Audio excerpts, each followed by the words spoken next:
Hello, this is Steve Renfro again, back in Moss Point today with, here we have a special guest, Miss Marshall with us, Miss Callie Marshall, who was Miss Callie Pope when she was growing up. And we're glad to have you here. Thank you for sitting for this interview. So if you would, let's just start kind of at the beginning. What are your earliest memories about playing sports and growing up in Moss Point? Well, first of all, I'd like to say that I'm really honored to have been asked to do this. And I'd like to preface this by saying that the information that I share here today is information that comes from me and some of those monarchs, 10 of the 11 surviving monarchs who are over 85 years old. Oh, wow. They have shared information with me, and I'm happy to share it with you. Oh, that's great. That's really great.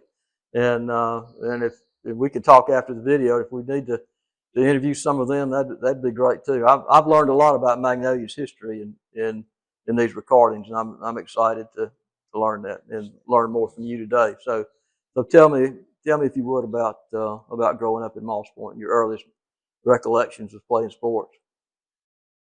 My memory goes back to grade school. We played neighborhood ball all over the Moss Point, all over West Moss Point, which was called Cross the Bayou. I got into sports, high schools, junior high and high school sports at Magnolia in 7th, 8th grade. Really kicked up when I got to what we call junior high nowadays, 9th and 10th grade. I played basketball. I played track. I ran track. I was a cheerleader. I was a drum major. You couldn't do a majorette. You couldn't do all those things nowadays, but back then you could participate in any sport that you wanted to, and I participated in all of them that I could. Wow. So sounds like you started just playing in the backyard and around the community. Who were some of your playmates in those early days? Oh, everybody had big families back then. We were I lived on a street where there were a lot of families. The Davises, even all the way down to the Lynn's on the end of the street. We all played. The Jameses. Oh, I could go on and on. Yeah. And what kind of facilities did you have? Did you just play out on sandlot? Sandlot, what they call sandlot. Just an open field. Yeah. Open field. Yeah, we cleaned the field off on the corner and we played basketball, football, softball, whatever. Yeah. Those must have been good days. Oh man, that's where we got our exercise. We were a lot healthier back then too. Right. So let's talk about track for a minute. I understand you had a terrific track team you participated on. Yes, Magnolia had one of the best track teams on the coast. We had, and when I say the coast, I'm talking about all the 6 counties in the the South. We played teams from as far away as Bay St. Louis up to Carver and Picayune and back down here. We had our girls team, track team, our 440 relay won the state championship. State championship in 1960, I want to say. Yeah. 1960 or 61, I'm not sure. But we had a 440 relay team that comprised myself as the anchor, Hazel Jones, Marie Dubose, and Dolores Washington. Wow. And we walked. I mean, nobody came near us in the 440 relay. Wow. I also did broad jump. Oh yeah. What they call long jump nowadays. Right, you only jump one time. Right. Back then it was called broad jump. I jumped 16 feet 2 inches. Really? That was a long jump. Yeah. Nowadays they can hop twice and jump. And I also did high jump.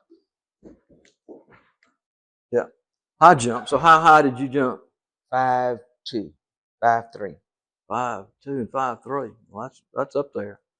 And the length for the long jump, broad jump? Then that was 16 feet. I did 16 feet 2 inches. 16.2. Wow. That was a pretty good jump. No, that's really good. For one jump. No, there were some guys that weren't jumping that far. Yeah. So, what year did you graduate from Magnolia? I graduated in 1961. 61. Yeah, you're my sister's age. So, what other sports did you play besides basketball? Basketball, number 35. 35. So, what position did you play on the basketball team? Guard. Guard. Guard. And when we went to, we used to play a school out of Monroe called BIA. Huh. And when we went to play them, I was the roving guard. I played the whole court. Yes, because then the girls, it was sort of a half court game. Court.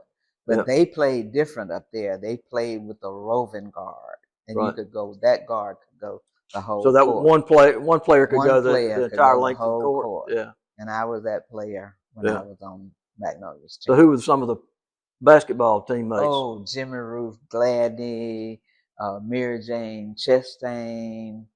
I even played with Nelsina Joseph and Gladys. Before they graduated, and they were awesome. Yeah. Arlene Fountain. Yeah. Oh my good. Betty Marion. Give Betty Marion the ball, and you can just go on back down court. Well, that's interesting. So how did you pull this off, being a cheerleader and a majorette? Because cheerleaders were on the sideline cheering. We changed. You changed? You changed. I didn't do all of them, but my primary job that I love was being a majorette. Yeah. So I did mostly that. But yeah, I did cheerleading, track, and basketball. I saw the Magnolia band a couple of times when I was growing up, and y'all were really good. We had an awesome band. Yeah, it was really good. We had an awesome band. Yeah. Yeah. They had uniforms back then, real uniforms. Oh, yeah. Yeah. So, were there any other sports that you played? No, I didn't participate in it. Girls didn't have a whole lot back then. Yeah. Track. I don't think we had softball. We weren't into softball when I was coming along. So,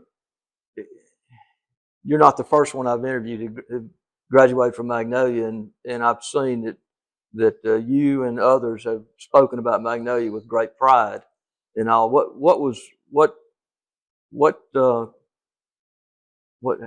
What causes that pride? I'd like if you would talk about that for a minute. The principles that were taught us. Yeah. That was our life. We had teachers that really, really cared about us, and we knew they cared about us, and we respected them for that. Things that I was taught by some of my teachers, I will never forget. Ever forget. So who were some of those teachers? Oh, Miss Inez Green was one, and she's still here. She's 105. Yeah. Miss Isabel Knight was my home economics teacher. She taught me how to make an apron. That was the first thing we had to learn to do, and make tuna fish salad. That was another thing we had to do. Yeah. Miss Martina, Miss Knight, Miss Walker. There were so many of them. Yeah. And they all, Miss Harrietta Spencer, Miss Flora Lawrence, Dot Phillips. I think they were all trained the same way, because they trained all of us the same way. And you can tell the difference in a graduate from Magnolia in the 60s from a kid graduating nowadays. Yeah. They don't even think like we did. Yeah. Well, that's something. So I taught at Magnolia when it was a junior high. The second year it was a junior high, and Miss Green was my first boss. She was the assistant principal then, and then Miss Knight was still teaching there too. So I got to participate with both of them. So you're blessed. And I appreciated both of them. And got invited to Miss Green's 100th birthday party. And I was not going to miss that. That was a real treat. So she's a Trojan. Yeah.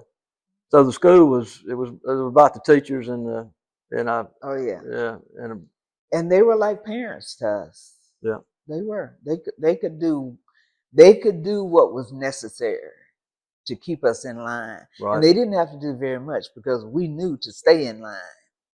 If a teacher had to come to your house, and they didn't have cell phones back then, they would come to your house after school. Really? And if a teacher had to come to your house, you were in deep trouble. You get in trouble at school, and then when you got home too. And one of my brothers, my teacher, Miss Martina, had to come to our house. Yeah. And he hid when he saw her coming in the yard because he knew he was in for it. Yeah. Yeah, they kept you in line, but we respected our teachers. So who were both boys and girls that you were in high school with? Who were some of the ones that went on to be stars and Oh, my class, I think I had a ton of people in my class. Verlin Biggs. And I got a chance to see him play in the Super Bowl. So you graduated with Verlin Biggs. Wow. And I got a chance to see him play in the second Super Bowl. So he was with the Jets in New York. So you were there when Joe Namath and Verlin Biggs beat the Baltimore Colts. Verlin gave me tickets, me and my roommate, tickets to the Super Bowl. Yep. The second Super Bowl the Jets played in New York. You were at that game? I was at that game. Wow. Frank Molden graduated with me. He went on to play with the Eagles, Philadelphia Eagles. E.J. Wiggins, baseball. I think he went with the New York Giants. We had tons of athletes that went up and had those guys graduated and been drafted. Nowadays, they would have been the millionaires that you're looking at now. They didn't get anything like that back then. Yeah, they'd be. But these guys nowadays couldn't play ball like they did back then. Yeah, yeah. No, those were superstars back then. No, I remember. I remember. Yeah. Yeah, my class, 1961. 61. Sent a lot of them out. So, was there any other folks you remember that were? No, because I left here in 61. I left and went to nursing school in Atlanta. You went to nursing school in Atlanta? And I left there and went on to New York. So all this that came behind me. Yeah. The championship team in 68. Yep. They won basketball and football. Right. State. Right. I was away during that time. Yeah, So I've interviewed some of those folks. Yeah. Yeah. Wow. So did you participate in track or anything else in college when you went to? I did. Basketball, no track. Basketball in Atlanta. Yeah. Mm-hmm. What was that like? It was fun. It was different because I was with girls from all over the country. It wasn't like home. Yeah. So what played different. What conference was it? Was your school in? It was just we weren't in a conference. The nursing school wasn't. We just had our own basketball team. Yeah. We played I went to Spelman. I did my academics at Spelman. We did. So we were considered, we weren't in the SWAC. We weren't in that group because there were other nursing schools that came into Atlanta, like from Jacksonville and Charlotte, that came into Atlanta. They all had their basketball team. So those are the people that we played. Yeah. Yeah. All right. Was there anything else you'd like to mention before we end? No, not really. Other than that, we have 10 surviving monarchs that are over 85 years old, and all 10 of them are sharp as a tack. I spoke with 6 of them. Yeah. 2 of them were inducted into the Hall of Fame. Sarah Green, Bessie is gone now, Bessie Pope, but Sarah Green and Bessie Pope won the Gulf Coast Championship here in 1952 at a place called Shaquita Inn, which is on Magnolia Street. It was like a sandlot field, picket fence around it. They won that in 52, and they both got scholarships to Alcorn State. They went on to Alcorn and won the SWAC, what was the SCAC back then. But those two girls led Alcorn to the championship. That SCAC later became a part of the SWAC. But they were inducted into the Alcorn Hall of Fame Oh, really? in Vicksburg.